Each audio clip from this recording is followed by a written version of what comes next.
বলেছে, হে পৃথিবীর মানুষ, তোমরা আল্লাহর রজ্জুকে এমনভাবে আঁকড়ে ধরো যে তোমরা যে কোনো ইসলামের পক্ষে রুশিতে ঐক্যবদ্ধ ভূমিকা পালন করবে। তোমরা পরস্পর একে অন্যের বিরুদ্ধে ফতোয়াবাজি করবে না। প্রিয় দেশবাসী, সিলেটে এই প্রথম এমন একটি আন্তর্জাতিক তাফসীর মাহফিল অনুষ্ঠিত হতে যাচ্ছে, যেটা ইতিপূর্বে আমরা কখনো দেখি নাই। সুতরাং আমি আশাবাদী যে এই যে বিশাল শামিয়ানা রয়েছে, এই শামিয়ানা যিনি করেছেন জনাব রাসেল আহমদ আব্দুল গফুর, ডেকোরেটার্সের স্বত্বাধিকারী, উনি বলেছেন এখানে 1 লক্ষ মানুষ শুধু প্যান্ডেলের ধারণ করবে। সমস্ত মাঠ এবং রাস্তাঘাটে আমরা আশা করছি 15 থেকে 20 লক্ষ মানুষের সমাগম হবে। আমরা মনে করি এই তাফসীর মাহফিল কোনো ব্যক্তি বা কোনো গোষ্ঠীর নয়, কোনো রাজনৈতিক দলের নয়, এটা ইসলামের। আমি সব সময় বলি, মসলক যার যার, ইসলাম সবার, দল যার যার, ইসলাম সবার। সেই ভিত্তিতে আশা করছি ফুলতলি মসলক হোক, চরমুনাই মসলক হোক, দেওবন্দি মসলক হোক এবং ফুরফুরা মসলক হোক, যে কোনো মসলকের মানুষ এই তাফসীর মাহফিলে আসার সুযোগ রয়েছে এবং আমাদের জানার এবং বোঝার বিষয় রয়েছে। এখানে ইসলামী স্কলারগণ উপস্থিত থাকবেন, বিশেষ করে যে আমাদের জাফরি সাহেব হুজুর এবং ইসহাক আল মাদানী সহ যে সমস্ত উলামায়ে কেরাম বক্তব্য রাখবেন, তারা সামান্য আমার মতো সাধারণ আলেম নয়, ওনারা জগৎ বিখ্যাত পৃথিবীর বড় বড় ইসলামী বিশ্ববিদ্যালয়ে লেখাপড়া করেছেন, ওনারা এখানে আলোচনা পেশ করবেন। সুতরাং আমরা কারো সমালোচনা না করে, সামান্য বিষয়ের উপরে কারো বিরুদ্ধে মন্তব্য না করে, আমরা তাদের বক্তব্য প্রথমে শুনতে চাই এবং তাদের দিক নির্দেশনামূলক আলোচনা শোনার জন্য। আপনি আমাকে এই কথাটা আগে বলেন, কেন সমালোচনার বিষয় আসলো? আমরা দীর্ঘ 10 দিন থেকে দেখছি সিলেটের মানুষ এমসির মাঠের এই তাফসীর শোনার অপেক্ষার প্রহর গুনছেন। এই মুহূর্তে আপনি কেন এই বিষয়টা আনলেন? আমি এই বিষয়টা আনছি ফেসবুক মারফত। আমি অনেক কিছু দেখতে পাচ্ছি যে অনেক বক্তার শব্দ চয়নে অনেক ধরনের অনেকেই মন্তব্য করছেন। সেই হিসাবে আমি মনে করি একজন মানুষ তার অনেক ভুল ভ্রান্তি থাকতে পারে, সে তো সমালোচনার ঊর্ধ্বে নয়।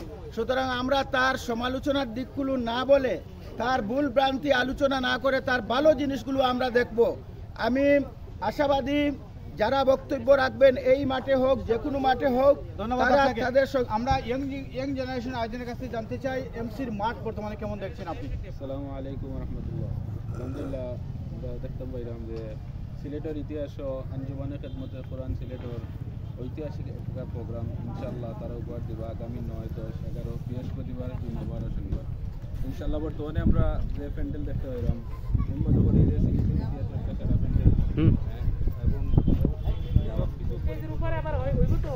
প্রস্তুতি কিলা এবং আপনার আশা কিটা সামনে মাশাআল্লাহ, আল্লাহ রহমতে খুবই ভালো, খুবই তারার যেগুলা যে কাম কাজ করে খুবই সুন্দর। ইনশাল্লাহ মাহফিলটা দেখতে সুন্দর হইব, আর বক্তব্য ভালো ভালো আছেন। ইনশাল্লাহ সবাই আসবেন, দেখবেন ইনশাল্লাহ।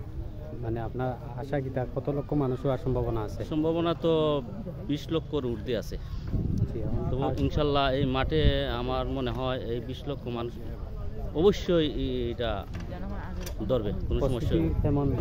মাশাআল্লাহ খুবই সুন্দর, প্রস্তুতি খুবই সুন্দর এবং কাজগুলা সম্পূর্ণ প্রত্যেকটি জায়গায় জায়গায় মাইক দেওয়া হচ্ছে, সবাই শুনতে পারবে, কোনো সমস্যা নাই। আর আইনশৃঙ্খলা বাহিনী খুবই প্রকট। এমনি এই যে যানজটের ব্যাপারে আপনি কি না, যানজট ইনশাল্লাহ এখানে আমাদের কোনো কিছু নাই, যানজট ইনশাল্লাহ হবেও না। এই জায়গা খুবই সুন্দর আর খুবই উৎসাহিত মানুষ আছে এই জায়গায়, আসলে সবই সুন্দর।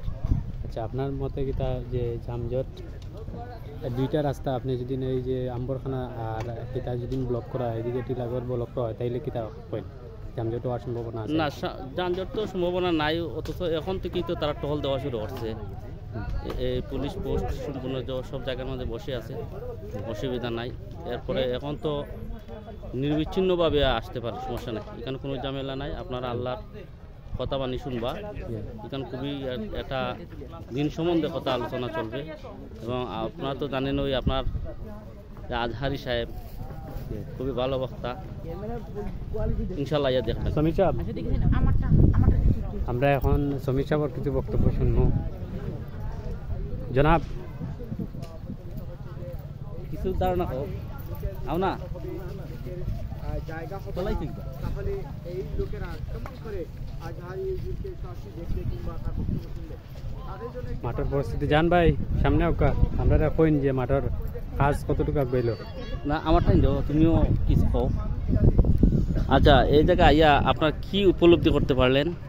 আলহামদুলিল্লাহ অনেক ভালো লাগে যে প্রায় কাজ শেষ পর্যায়ে পাওয়া যায় অসংখ্য মানুষ হইব আর আমরা মনে করি যে এটা ইতিহাস রচনা হইব সিলেটের একটা ইতিহাস এত লক্ষ মানুষ যে অনেক লক্ষ লক্ষ মানুষের সমাগম করব এবং মানুষ উপকৃত হইব এই তাফসিরের মাধ্যমে এবং আমি মনে করি যে শুধু বাংলাদেশ নয় পৃথিবীর ইতিহাসে একত্রিত হইব এত মানুষ একটা তাফসির শোনার লাগে আর আমরা এটাই চাইছিলাম যে ঐক্যবদ্ধ জাতি ঐক্যবদ্ধ সব শ্রেণীর মানুষ সব ধর্মের সব এই মসলকর মানুষ এখন তো আসার উদ্দেশ্য হয়েছিল কি আমরা এটা যে দেখার কি দেখলাম যে প্রস্তুতিটা কিরম চলছে।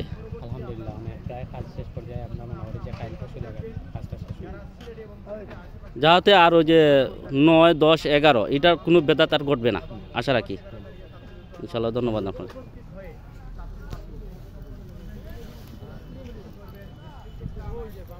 সমীর আরো দিবে আরো